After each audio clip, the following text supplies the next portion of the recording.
মেঘা, তুমি এটা নিজের কি অবস্থা করে রেখেছো? কি হবে জেনে রাহুল?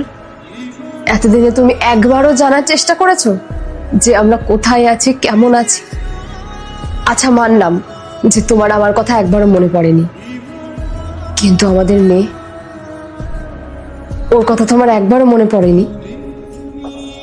তুমি একবারও জানার চেষ্টা করোনি যে তোমার মেয়ে কেমন আছে? তুমি আমাদের ছেড়ে যাওয়ার পরে আমরা যে কিভাবে দিন কাটিয়েছি সেটা শুধু আমরাই জানি।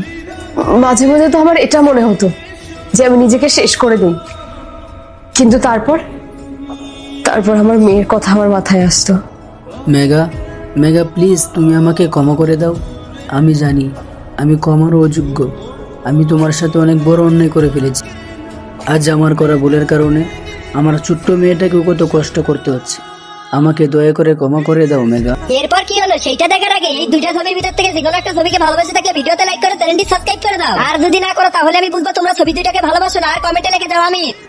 রাহুল, তুমি আমার সাথে যে ব্যবহারটা করেছো না, সেটার জন্য আমি তোমাকে কোনো দিনও ক্ষমা করতে পারবো না। আর একটা কথা জানো কি রাহুল, এই সত্যিগুলো যদি আমি তোমার ওয়াইফকে শেয়ার করি না, তাহলে তুমি এই বাড়িতেও থাকতে পারবে না। তুমি আমার সাথে যা করেছো করেছো, কিন্তু ওই মেয়েটার সাথে এসব করো না, কেননা ও তোমাকে অনেকটাই ট্রাস্ট করে। তুমি তোমার নতুন লাইফে খুশি থাকো, আমি আসছি। মেঘা, তোমার কাছে আমার একটা অনুরোধ আছে। শেষবারের মতো আমার একটা ইচ্ছে পূরণ করবে?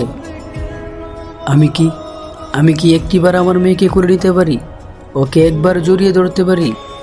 না রাহুল, তুমি সেই অধিকারটা হারিয়ে ফেলেছো।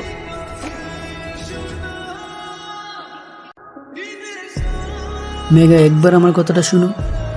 মেঘা, মেঘা প্লিজ, মেঘা শুনো। মেঘা, মেঘা।